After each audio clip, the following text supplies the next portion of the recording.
Hoje, José, você se torna o segundo homem do trono, do palácio e do governo. Acima de você só estará o faraó. E você então agora vai cuidar de tudo durante 7 anos, para que nós possamos armazenar tudo que for possível para vencer os 7 anos de fome e de seca. E José fez isso, queridos. E ele armou um esquema como ministro da agricultura, de maneira que houve fartura durante 7 anos, e ele então mandou fazer novos celeiros, e ele guardou tudo que podia para os tempos difíceis. E José tornou-se um homem extremamente respeitado e extremamente importante no reino de Faraó. Acontece que lá onde estavam os seus pais e seus irmãos, a fome chegou também. E um dia Jacó olha para os filhos e diz: olha, eu estou sabendo que lá no Egito tem muita comida. Vocês poderiam ir lá para comprar comida e trazer para nós. E os filhos foram. E quando os filhos chegaram lá, queridos, tem um encontro com José. A Bíblia diz que José era responsável pela venda para a comida dos estrangeiros.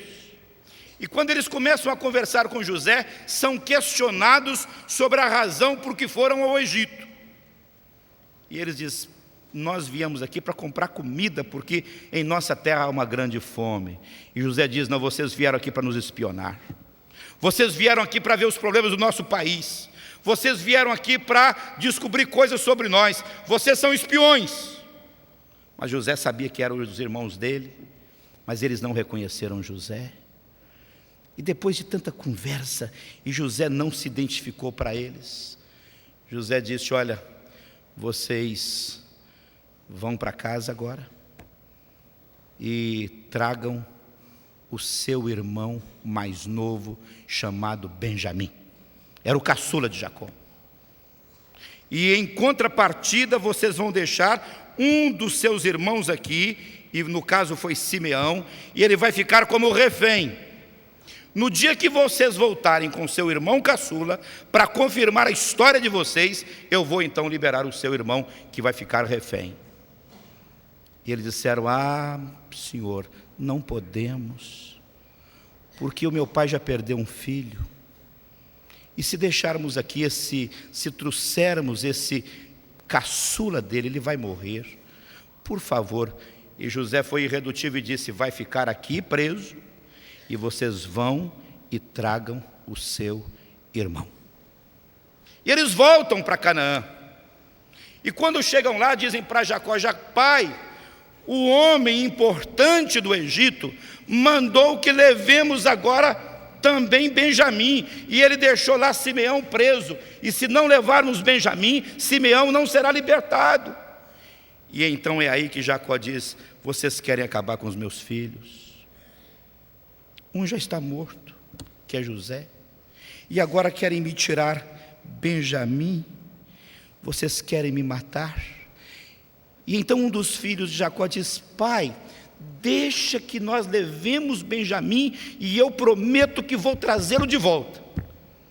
E aí que Jacó então vai dizer: eu não vou deixar que ele desça com vocês. Depois de muita discussão, diz o texto que Jacó permite a ida de Benjamim, e o resto da história você conhece.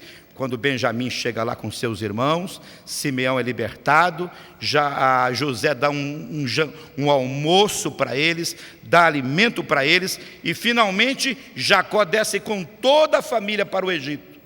E ali no Egito, José dá não só alimento, como dá casa, dá abrigo e cuida de toda a sua família, porque Deus tinha um propósito para Jacó.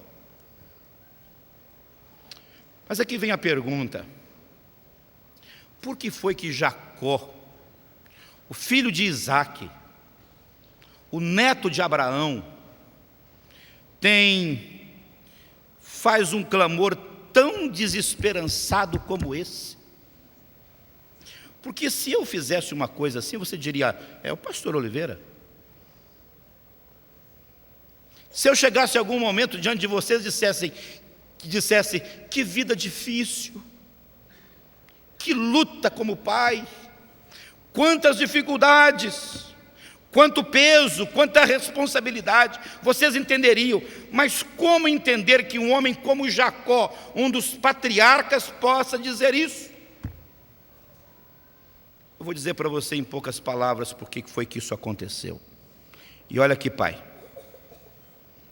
Em primeiro lugar, Jacó estava cansado. Os anos foram exercendo o seu efeito terrível sobre a vida dele. Ele estava muito cansado. A suposta morte de José havia trazido uma tristeza tremenda para o coração de Jacó. Jacó havia experimentado o amor e a fidelidade a Deus nos anos passados. A Bíblia diz que um dia ele teve uma experiência maravilhosa com o Senhor, quando ele viu uma escada num sonho, e aquela escada ia da terra até o céu, e ele viu que os anjos subiam e desciam por aquela escada, e depois daquela visão, Deus lhe aparece através de um anjo e diz: Jacó, eu vou fazer de você uma grande bênção, Jacó.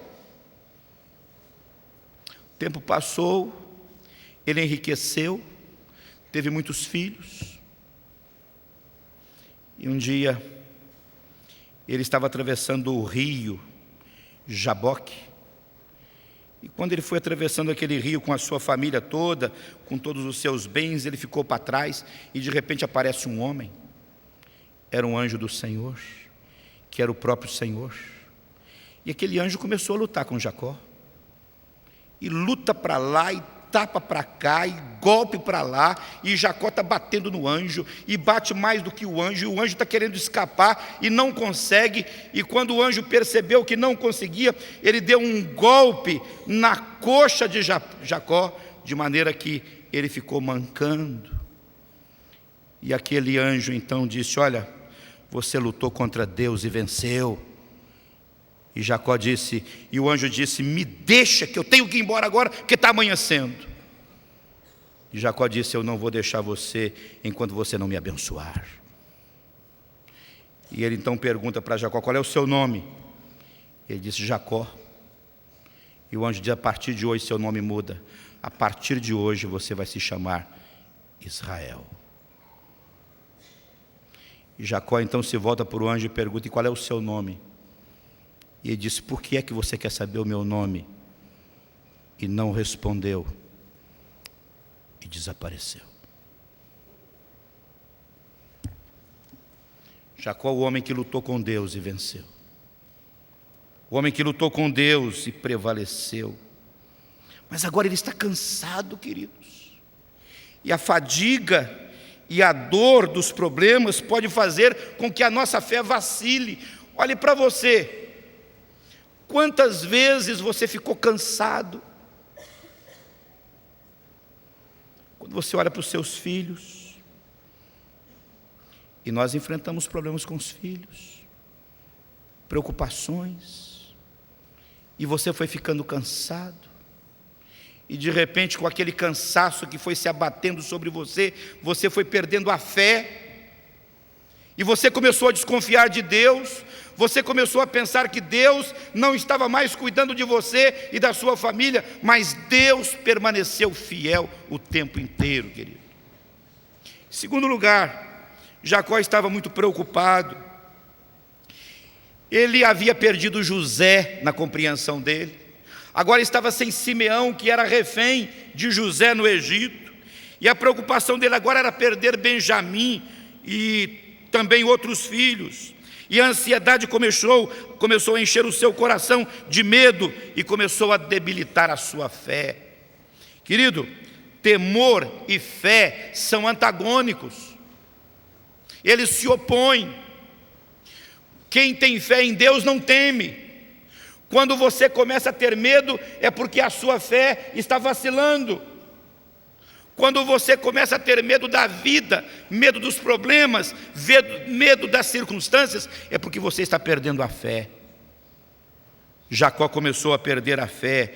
Ele sentiu que Deus estava contra ele e resolveu agir preventivamente. E ele disse para os filhos: meu filho Benjamim não vai descer com vocês. Olha aqui, quantas vezes Deus tem dito alguma coisa para você e você faz o contrário?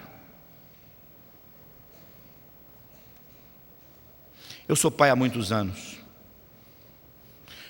Eu sempre tive uma preocupação de de criar os meus filhos no caminho do Senhor, desde pequenos. Quando eu vejo crianças assim no primeiro banco, sempre me vem uma lembrança à mente. Nós morávamos no interior de Minas, numa cidade chamada Manhuaçu, e igreja pequena de interior. Eu me lembro que desde cedo o Gunter ficava ali. Nós nunca tivemos o privilégio que você tem de estar com seu filho, porque sempre estivemos dirigindo cultos, sempre trabalhando na igreja. Raras vezes eu tive o privilégio de me assentar num banco com meu filho, com minhas filhas, porque estou sempre pregando, estou sempre no púlpito. E eu fico feliz quando eu vejo os pais junto com os filhos, e fico às vezes triste quando eu vejo os filhos tão espalhados, que nunca se assentam ao lado dos pais. E eu me lembro que desde pequeno o Gunter ficava sempre ali na frente, às vezes quietinho, e só ele. 4 anos de idade, 5 anos, 6 anos, foi crescendo mesmo assim, nunca foi para os últimos bancos, sempre ficou ali. As meninas também. E sempre nos preocupamos em ensinar para eles o caminho do Senhor, dizer para eles como viver a vida cristã intensamente, mostrando para eles que vida cristã não é um mar de rosas, que tem dificuldades, que nós enfrentamos lutas, que nós enfrentamos problemas, que nós temos mar revolto. Sempre dizendo isso para eles. E sempre dizendo para a igreja o seguinte: meu filho não é um pastorzinho. Quem tem chamada lá em casa sou eu. Meu filho não é obrigado a ser pastor. Meu filho não é obrigado a fazer tudo que um pastor faz, não. Tanto que seguiu a carreira dele. Minhas filhas também não têm a obrigação de seguir tudo que a mãe faz como vocacionada, porque elas têm uma chamada especial. Mas há lutas, e às vezes essa carga tremenda que você tem de ver os filhos no bom caminho, fazendo coisas certas, sendo homem e mulheres de bem, isso traz uma preocupação tremenda para nós. Eu sempre estive preocupado com isso, mas sempre pedi a Deus o seguinte: Senhor, não permita que o temor me prive de receber a melhor parte que o Senhor tem para a minha vida, e nem me permita, Senhor, que eu pare, que eu deixe de depender do Senhor. Quando nós alimentamos a nossa fé com a palavra de Deus, nossos temores desaparecem. Por isso que o apóstolo Paulo diz: a fé vem pelo ouvir, e o ouvir pela palavra de Cristo. Terceira coisa que eu quero lhe dizer nesta noite é que Jacó estava equivocado. Ele disse: tudo está contra mim, mas não era verdade. Pode ser que essa semana, querido, você tenha dito o seguinte: olha, as coisas estão trabalhando contra a minha vida, tudo está contra mim. Não é verdade. Eu quero que você saiba que Deus não voltou o rosto contra você. Eu quero que você saiba nessa noite que Deus está olhando para você com amor e com misericórdia. Eu quero que você saiba que Deus está atento às suas necessidades hoje e sempre. E quando Jacó começou a avaliar a sua vida, ele descobriu que as coisas terminaram sendo muito melhores do que ele esperava. Deus havia trabalhado em favor ou a favor de Jacó. José estava vivo e prosperando. O filho que ele pensou que estivesse morto era o segundo homem na maior nação da terra naquele tempo. Enviar Benjamim lhe permitiu ver José de novo. José proveria alimento para casa e casa para toda a família de Jacó. E mais ainda, José cuidaria de Jacó na sua velhice e faria até o seu sepultamento. E depois de tudo, todas as coisas estavam a favor de Jacó. Olha aqui, para terminar. Você é pai, você tem um filho, ou tem mais de um filho, e tem uma carga tremenda sobre você. Mas eu quero que você saiba que Deus está cuidando de você. e que Deus vai providenciar todos os recursos para que você cumpra o seu papel de pai. Quando eu leio a palavra de Deus, eu percebo que José é um tipo de Jesus, o nosso Salvador e o nosso provedor. Então Jesus é aquele que está cuidando de você, é aquele que vai providenciar os recursos para você pagar suas contas, querido. Pai é o provedor da casa, Jesus é o provedor do Pai. Sabe, você se levanta de manhã, olha para a esposa e diz: tem tanta conta para pagar hoje, tanta dificuldade hoje. Você olha para o filho que está doente e diz: nosso filho está doente. Você diz: a escola está atrasada, tem o aluguel para pagar, tem que comprar remédio, tem que fazer isso, nosso filho está precisando disso, precisa disso, preciso disso. Querido, não permita que a preocupação faça com que a sua fé diminua. Quando você estiver enfrentando dificuldade, não permita que a preocupação ofusque a presença de Deus na sua vida. Não permita. Jesus vem ao nosso encontro nas dificuldades, e Ele faz com que todas as coisas trabalhem juntamente para o nosso bem, conforme diz Paulo aos Romanos. Deus não faz nada pela metade, e nada surpreende o Senhor. Então você que é pai, você que traz hoje no coração preocupações com seus filhos e com a sua família, você vai declarar agora: Deus é fiel, e Deus cuida de mim. E o choro pode durar uma noite, mas a alegria vai chegar pela manhã. Jacó estava sofrendo porque pensou que seu filho estivesse morto. Mas Deus está dizendo: Jacó, eu mandei seu filho antes lá para o Egito. E ele está preparando uma casa para você lá. Está preparando comida, preparando a sua aposentadoria. Tudo está sendo preparado para você, Jacó. Eu fiz tudo isso antes de você pensar. Crê em Deus agora. A música que nós vamos ouvir é uma música que é uma homenagem para os pais, que diz Pai, e é um desejo nosso de que você realmente receba de coração esta mensagem agora.